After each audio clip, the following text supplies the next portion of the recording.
كنت تعرف ان انت ممكن تعمل فحص للمايكات بتاعت جهازك لو عندك مشكلة في المايك او بيحصل لك تقطيع في الصوت اثناء المكالمة او وانت بتتكلم على اي تطبيق او بتعمل مكالمة من اي تطبيق، مش شرط مكالمات الاتصال.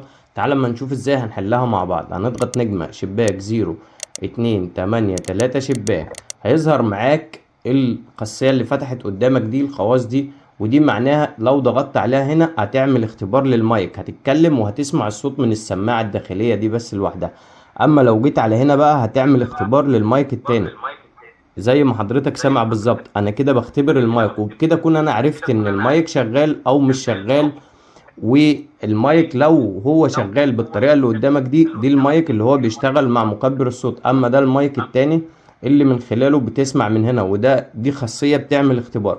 والخاصية اللي معلمة عندي بالرمادي دي مجرد ما تركب سماعة الأذن أو السماعة اللي بتتكلم بيها هتعمل لك اختبار على السماعة المايك شغال فيها ولا لأ، وهتظهر لك العيب منين بالظبط. وفي نهاية الفيديو ما تنسناش من اللايك والمتابعة، ولو عندك أي استفسار يا ريت تسيبولنا في تعليق.